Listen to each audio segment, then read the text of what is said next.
पोरं गेली वय शाळेला. हे घ्या आईच्या. आता कुठं 10 वाजता चहाचा घोट मिळाला. होय ग, 1-2 किलोची चटणी जरा जास्तच कर. अगं माझ्या पुरगीला द्यायला येते, पोरांमुळे तिला काय होत नाही ग. आई मग तुम्ही पण जरा मला करू लागा की. ए बाई कर, नाही तर पेटव तिकडं. माझ्या दुखण्यानं माझं मला कळणार. आमच्या ताईडीला आम्ही तळ हाताच्या फोडावाप्रमाणे जपलं बघ. तिच्या बापाचं तर लय जीव तिच्यावर. तिचा पायगुण तर लयच भारी बाया.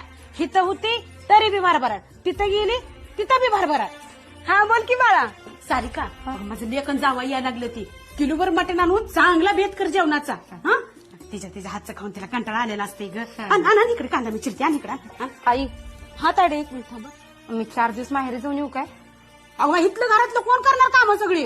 बरं ठीक आहे, 2 दिवस जाण लगेच या. बरं वाटलं किती दिवसातून माहेरी आले. ए आई मी आता 2 दिवस तर राहणार बघ. श्वेता चल स्वयंपाक करून घेऊया. ताई तुम्हीच करा ना काहीतरी, मला खूप कंटाळा आलाय. करते. होय गाई ते कुरडा पापड ते श्वेताने केलं का काय? त्या मुलाला काय येते ग, मीच केलं. अगं आई तू का फरशी पुसा लागल्यास? श्वेता अगं मुलं आता तर बसलाय ग. उठतो, मी फरशी पुसते. काय माझं नशीब आहे, सासरी जावं तर सासूचं आतड तिच्या लेकीकडे वडते. माहेरी हवं